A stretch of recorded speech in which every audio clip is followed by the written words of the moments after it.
وہ شان خلق دو عالم، درود ان پر سلام ان پر میرے مولا، یہ موقع دے کہ ختم الانبیاء دیکھوں۔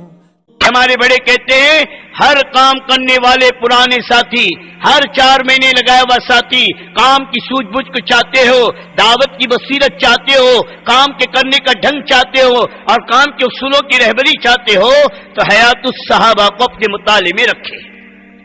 حیات الصحابہ کی یہ تینوں جلد مولانا یوسف صاحب رحمۃ اللہ علیہ نے دعوت کو اور صحابہ کی زندگی سے قیامت تک کے آنے والے کام کرنے والوں کے لیے اصول کی کتاب دے دی ہے کہ کوئی اور اصول نہیں، ہمارے لیے قیامت تک کے اصول صحابہ کی جماعت ہے جو براہ راست اللہ کے نبی کی تربیت یافتہ اور اللہ کے نبی کی صحبت یافتہ ہے۔ اسی لیے میرے دوستوں بزرگوں، ہر کام کرنے والے پر حیات الصحابہ ہونی چاہیے، اور ایک بار پڑھنے پر نہیں۔ مولانا طارق جمیل صاحب دامت برکاتہم نے کہا کہ میں نے حضرت مولانا سعید احمد خان صاحب رحمۃ اللہ پوچھا کہ بڑی تاریخ تو نے حیات الصحابہ کتنی بار پڑھی؟ میں نے کہا 3 بار بالاستیاب پوری پڑھی ہے۔ تو مولانا نے کہا حیات الصحابہ کی سمجھ بوجھ نہیں ملے گی جب تک 10 مرتبہ اس کتاب کو بالاستیاب دھیان کے ساتھ نہ پڑھو گے۔ اتنی زبردست چیز ہے، ہم تو ایک بار پڑھ کے ماشاءاللہ پڑھ لی ہے، یہ پڑھنا تھوڑی ہے، اس کو تو گڑنا ہے، زندگیوں میں اتارنا ہے، یہ تو دعوت کے اصول ہے قیامت تک کے لیے۔ حیات الصحابہ، صحابہ کی زندگیوں سے دعوت کو سمجھنا، یہ ہمیں کہیں اٹکنے نہیں دے گی، کہیں رکنے نہیں دے گی، کہیں میرے دوستوں نہیں ہوگی۔ تو میں بات کر رہا تھا، حضور صلی اللہ علیہ وسلم نے سب سے پہلے میرے دوست بزرگوں اپنی محنت میں اپنے صحابہ کو شریک کیا، اور اس امت کے ساتھ اللہ کا معاملہ عجیب، پہلے محنت دی گئی پھر دین دیا گیا، اس امت کو دین بعد میں، محنت پہلے دی گئی۔ اس لیے اس امت کو ایک ساتھ پوری کتاب اتار کر نہیں دی گئی۔ توریت ہوئی، توریت جب دینے کا اللہ نے ارادہ کیا، موسیٰ علیہ السلام کو کوہ طور پر بلایا، اے موسیٰ ہمارے یہاں 40 دن تم رہو، ہم تمہیں اپنی کتاب دیں گے۔ 40 دن عبادت کروائی، پھر اللہ نے اپنی کتاب دی۔ حضرت داؤد علیہ السلام کو زبور دینے کا اللہ نے ارادہ فرمایا تو ان کو سونپا، اپنی عبادت گاہ میں بٹھایا۔ حضرت عیسیٰ علیہ السلام کو انجیل دینے کا ارادہ کیا، ان کو اپنی عبادت گاہ میں بٹھایا۔ لیکن اللہ نے میرے نبی پر، امام الانبیاء پر، سرور کائنات پر جب قرآن کو اتارا تو ایک ساتھ نہیں اتارا، بلکہ قرآن میرے نبی کے ساتھ چلتا رہا۔ جہاں جہاں میرا نبی گیا ہے قرآن آپ کے ساتھ ساتھ ہے، جہاں جہاں اللہ کے نبی تشریف لے گئے قرآن کی آیت مستقل اللہ کے نبی پر اتر رہی ہے۔ 23 سال میں میرے نبی کا کام مکمل، 23 سال میں قرآن مکمل، 23 سال میں دین مکمل، اور 23 سال میں قیامت تک کے آنے والے انسانوں کی ہدایت کا نظام مکمل۔ یہ قرآن چلتا رہا۔ ہاں حجرے میں ہے تو قرآن اتر رہا ہے۔ عائشہ کہتی ہیں میری گود میں میرے قریب اللہ کے نبی تھے اور اللہ کے نبی پر قرآن اترا ہے۔ بدر میں ہے تو قرآن بدر میں، احد میں ہے تو قرآن احد میں، جہاں جہاں میرا نبی ہے، میرے دوست عرفات کے میدان میں ہے تو قرآن عرفات کے میدان میں۔ اللہ کے نبی پاک صلی اللہ علیہ وسلم اللہ پاک اتارا۔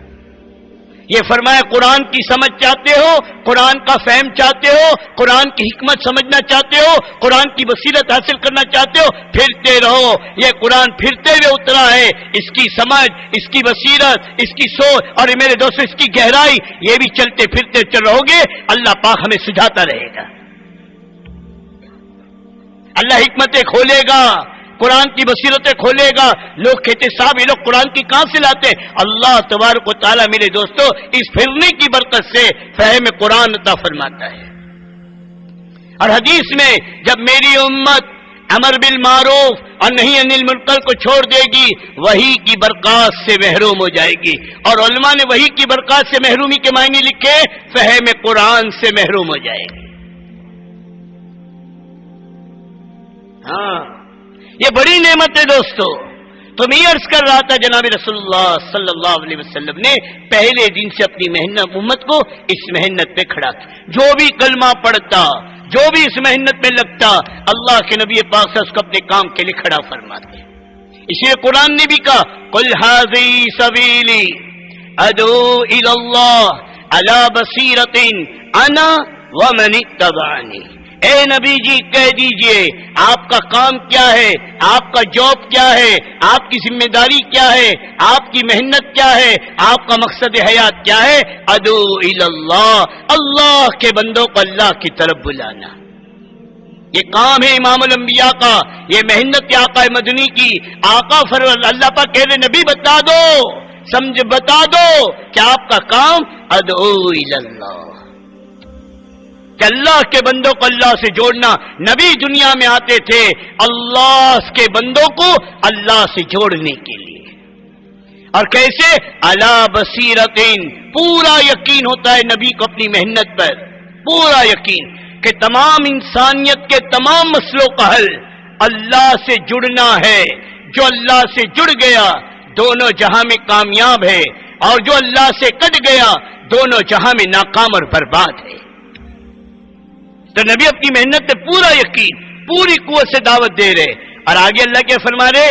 نبی جی کہہ دو، اے میرے نبی بتلا دو، انا ومن اتبعنی، جو کام آپ کا، جو غم آپ کا، جو فکر آپ کی، جو بے چینی آپ کی، جو درد آپ کا، جو کڑن آپ کی، جو محنت آپ کی، وہ محنت متبعین آپ کی اتباع کرنے والوں کی بھی ہے.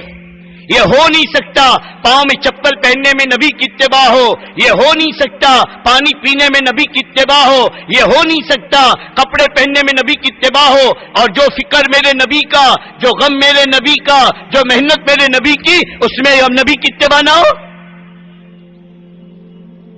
انا ومن اتبعنی، یہ پوری امت میرے دوستو، پوری امت، اس امت کا بھکاری، اس امت کا معذور.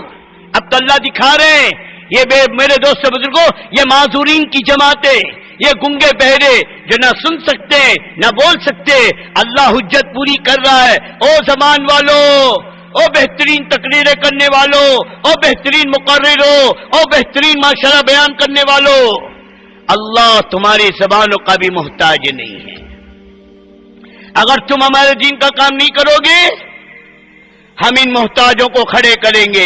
یہ معذور جو بول نہیں سکتے، یہ معذور جو سن نہیں سکتے، ان کی جماعتیں 4-4 مہینے کے ملکوں میں جا رہی ہے، اور ان کی جماعتیں دنیا میں پھر رہی ہے، اور ان کی جماعتیں نکل رہی ہے، اور ان کا پھرنا اور ان کی تشکیلیں، ان کی دعوت، ان بے زبانوں کی زبان، ان بے زبانوں کی کڑن اور طلب کو اللہ پاک انسانوں کے دلوں میں منتقل کر رہا ہے، اور اللہ پاک تشکیلیں کر کے دکھا رہے ہیں. یہ میرا کام ہے، یہ میرا کام ہے. جو آگے بڑھے گا مجھ سے بڑا قدردان کوئی نہیں، جو منہ موڑے گا میں کسی کا محتاج نہیں. تو نہیں اور صحیح، اور نہیں اور صحیح. اللہ جس سے چاہتا ہے اپنے دین کا کام لے لیتا ہے، تو کسی کا محتاج نہیں. جو اللہ مکڑی کے جالوں کو استعمال کر چکا، جو اللہ کبوتری کے انڈوں کو استعمال کر چکا، جو اللہ پرندوں کے جھنڈ کو استعمال کر چکا، جو اللہ تبارک و تعالیٰ میرے دوستوں مچھروں کو استعمال کر چکا، وہ اللہ کس کا کیا محتاج ہوگا؟ کہ بھئی وہ بڑی قدرت والا، وہ بڑی عظمت والا، وہ بڑی بلندی والا، اس کی قدردانی کی بھی انتہا نہیں ہے اور اس کی بے نیازی کی بھی انتہا نہیں ہے. قدردان تو اتنا کہ کوئی ایک بالش چلے اللہ ایک ہاتھ بڑھنے کو تیار، کوئی ایک ہاتھ چلے اللہ 2 ہاتھ چلنے کو تیار، کوئی چل کر آئے اللہ دوڑ کر اس کی طرف چلنے کو تیار. ایک بار کوئی کہے اللہ 70 مرتبہ لبیک عبدی کہنے کو تیار. ننیانو انسانوں کا قاتل چلے اللہ پاک اس کی مغفرت کرنے کو تیار. اور جو منہ موڑ لے، منہ پھیر لے کہ فرصت نہیں، وقت نہیں، آئی ایم ویری بیزی، تو اللہ کہہ رہے جا، جب تجھے ہماری پرواہ نہیں ہمیں تیری پرواہ نہیں. لوگ کہتے ہمارے پاس وقت نہیں ہم نہیں کر رہے، نہیں، اللہ تجھ سے توفیق چھین چکا، اللہ تجھ سے کام نہیں لینا چاہ رہا. ورنہ کام اللہ لینا چاہے تو وقت نکلنا اور سہولت کا ہونا وہ سب اللہ پیدا کرے گا. اور مشغولی میں پھنس جانا، مشغولی میں پھانس دینا، صاحب بہت مصروف ہوں اسے ہم نعمت سمجھ رہے، یہ اللہ کے عذاب کی شکل ہے.